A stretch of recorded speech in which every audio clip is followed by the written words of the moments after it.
பால்கோவானா பிடிக்காதவங்க யாருமே இருக்க மாட்டாங்க. அதுவும் ஸ்ரீவில்லிபுத்தூர் பால்கோவானா சொல்லவா வேணும். இன்றைக்கி வீட்டிலையே எப்படி டேஸ்டான ஒரு பால்கோவா செய்கிறது அப்படின்னு பார்த்துடலாமா. இது தீபாவளி ஸ்வீட் டே 5.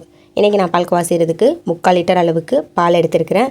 இந்த ரெசிபி செய்கிறதுக்கு நம்ம நல்லா அடிகனமான ஒரு பாத்திரத்தை எடுத்துக்கலாம். அடுப்பில் பாத்திரத்தை வச்சு பாலை சேர்த்துக்கலாம். ஹை ஃப்ளேமில் வச்சுட்டு நம்ம பாலை நல்லா கொதிக்க விட்டுக்கலாம். ஸ்டார்டிங்கில் ஹை ஃப்ளேமில் வச்சு தான் நம்ம செய்ய ஆரம்பிக்கணும். அதுக்கப்புறமா மீடியம் டு சிம் அப்படின்னு நம்ம மாற்றி மாற்றி வச்சு செஞ்சுக்கலாம். இப்போது பால் நம்மளுக்கு நல்லா கொதிச்சு வந்துருச்சு. இந்த ஸ்டேஜில் அடுப்பை மீடியம் ஃப்ளேமில் வச்சுக்கலாம்.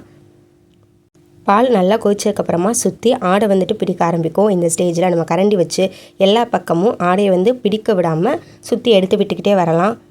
அடுப்பை மீடியம் டு சிம் அப்படின்னு நம்ம மாற்றி மாற்றி வச்சு பாலை கிண்டிகிட்டே இருக்கலாம். பாருங்கள், பால் எந்த அளவுக்கு க்ரீமியாக நல்லா வற்றி வந்துருச்சு அப்படின்னு. இந்த ஸ்டேஜில் நம்ம இதோட டேஸ்ட்டை இன்னும் என்ஹான்ஸ் பண்ணுறதுக்காக 1 ஸ்பூன் அளவுக்கு மில்க் மேடை இதில் ஆட் பண்ணிக்கலாம். ஆட் பண்ணிவிட்டு அதை நல்லா கரண்டி வச்சு கிண்டி விட்டுக்கலாம். இப்போது இதோட ஸ்வீட்னஸ்க்காக 2 ஸ்பூன் அளவுக்கு பவுடர் சுகர், இது கூடவே ஏலக்காயும் சேர்த்து நாங்கள் பொடி பண்ணி வச்சுருக்கிறோம். அதையும் இது கூட சேர்த்து நல்லாவே நம்ம கிண்டி எடுத்துக்கலாம். நம்ம சுகர் சேர்த்ததுக்கப்புறமா அது லைட்டாக தண்ணி விடுற மாதிரி இருக்கும். இன்னொரு 2 மினிட்ஸ் நல்லா அடுப்பில் வச்சு கிண்டணும் அப்படின்னா நல்லாவே திரண்டு வந்துடும். இந்த ஸ்டேஜில் 2 ஸ்பூன் அளவுக்கு நெய்யை நம்ம இதில் ஆட் பண்ணிக்கலாம். நெய்யையும் ஆட் பண்ணி நல்லா அடுப்பில் வச்சு அப்படியே கிளறி இறக்கணும் அப்படின்னா நல்லா டேஸ்டியான எம்மியான ஸ்ரீவில்லிபுத்தூர் பால்கோவா ரெடி.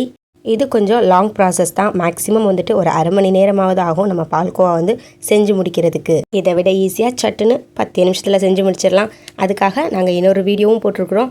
டிஸ்கிரிப்ஷனில் லிங்க் கொடுக்குறேன், வேணுங்கிறவங்க போய் பார்த்துக்கோங்க. ஸோ ஃபைனலி நம்மளுடைய பால்கோவா தயார். மறக்காமல் உங்கள் வீட்டில் இதை ட்ரை பண்ணி பாருங்கள். பார்த்துட்டு எப்படி இருந்தது அப்படின்னு கமெண்ட்டில் சொல்லுங்கள். இது வரைக்கும் நம்மளோட சேனலை யாராவது சப்ஸ்கிரைப் பண்ணாமல் இருந்தீங்கன்னா மறக்காமல் சப்ஸ்கிரைப் பண்ணிக்கோங்க. தேங்க்ஸ் ஃபார் வாட்சிங்.